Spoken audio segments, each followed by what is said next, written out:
एक बार प्रेम से बोलेंगे ओम नमः शिवाय। देखिए मित्रों, श्री शिव महापुराण का पाठ करने जा रहे हैं, जिसमें हम पार्वती खंड का 5वां अध्याय हम पढ़ने वाले हैं। इससे पूर्व के अध्याय आपको एक प्लेलिस्ट बना रखी है शिव महापुराण नाम से, वहाँ पे मिलेंगे सब। सभी को श्रावण की हार्दिक शुभकामनाएं। भगवान श्याम सदाशिव की सदा ही कृपा हम सब पे बनी रहे। तो पाठ करते हैं प्रारंभ। देखिए, देवी उमा का हिमवान के हृदय तथा मैना के गर्भ में आना, गर्भावस्था देवी का देवताओं द्वारा स्तवन, उनका दिव्य रूप में प्रादुर्भाव, माता मैना से बातचीत तथा नवजात कन्या के रूप में परिवर्तित होना।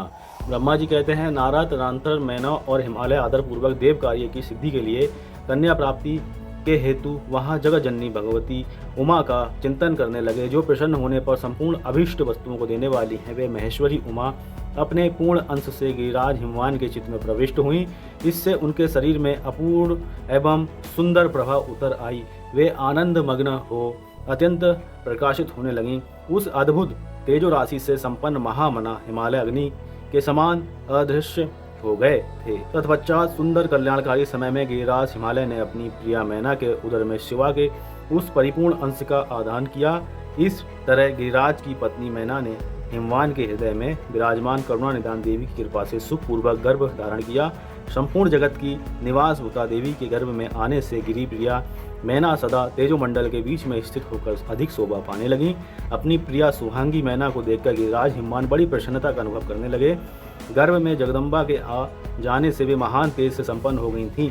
मुने उस अवतार में विष्णु आदि देवता और मुनियों ने वहां आकर गर्भ में निवास करने वाली शिवा देवी की स्तुति की और तदनंतर महेश्वरी की नाना प्रकार से स्तुति करके प्रसन्नचित हुए। वे सब देवता अपने अपने धाम को चले गए। जब 9वां महीना बीत गया और 10वां भी पूरा हो चला, तब जगदम्बा कालिका ने उस पूर्ण होने पर गर्भस्थ शिशु की जो गति होती है उसी को धारण किया, अर्थात जन्म ले लिया। उस अवसर पर आधा शक्ति सती साध्वी शिवा पहले मैना के सामने अपने ही रूप में प्रकट हुई।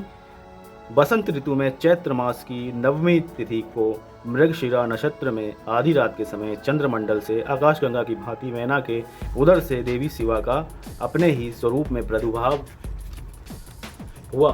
उस समय संपूर्ण संसार में प्रसन्नता छा गई। अनुकूल हवा चलने लगी जो सुंदर, सुगंधित और गंभीर थी। उस समय जल की वर्षा के साथ फूलों की वृष्टि हुई। विष्णु आदि सब देवता वहां आए।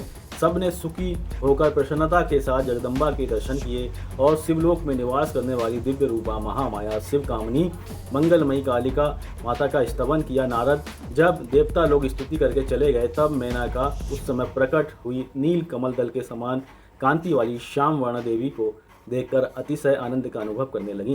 देवी के उस दिव्य रूप का दर्शन करके गिरि प्रिया मैना को ज्ञान प्राप्त हो गया। वे उन्हें परमेश्वरी समझकर अत्यंत हर्ष से उल्लसित हो उठी और संतोष पूर्वक बोली।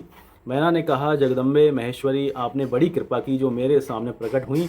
अंबिके, आपकी बड़ी शोभा हो रही है। शिवे, आप संपूर्ण शक्तियों में आगाह शक्ति तथा तीनों लोकों की जननी है। देवी, आप भगवान शिव को सदा ही प्रिय हैं तथा संपूर्ण देवताओं से प्रशंसित पराशक्ति हैं। महेश्वरी, आप कृपा करें और इसी रूप से मेरे ध्यान में स्थित हो जाएं, साथ ही मेरी पुत्री के अनुरूप प्रत्यक्ष दर्शनीय रूप धारण करें।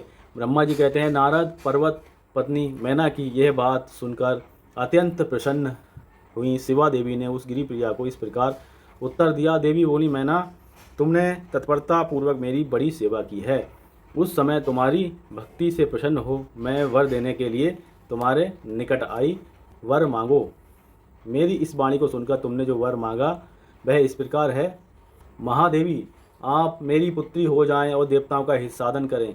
तब मैंने तथास्तु कहकर तुम्हें सादर ये वरदान दे दिया और मैं अपने धाम को चली गई। गिरि कामनी, उस वर के अनुसार समय पाकर आज मैं तुम्हारी पुत्री हूँ। आज मैंने जो दिव्य रूप का दर्शन कराया है, इसका उद्देश्य उतना ही है कि तुम्हें मेरे स्वरूप का स्मरण हो जाए, अन्यथा मनुष्य रूप में प्रकट होने पर मेरे विषय में तुम अनजान ही बनी रहती। अब तुम दोनों दंपति पुत्री भाव से अथवा दिव्य भाव से मेरा निरंतर चिंतन करते हुए मुझसे स्नेह रखो।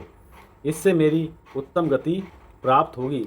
मैं पृथ्वी पर अद्भुत लीला करके देवताओं का कार्य सिद्ध करूंगी। भगवान शंभु की पत्नी होंगी और सज्जनों का संकट से उद्धार करूंगी। ऐसा कहकर जगत माता शिवा चुप हो गईं और उसी क्षण माता के देखते देखते प्रसन्नता पूर्वक नवजात पुत्री के रूप में परिवर्तित हुई। इस प्रकार ये 5वां अध्याय संपन्न हुआ। 6ठा अध्याय करेंगे।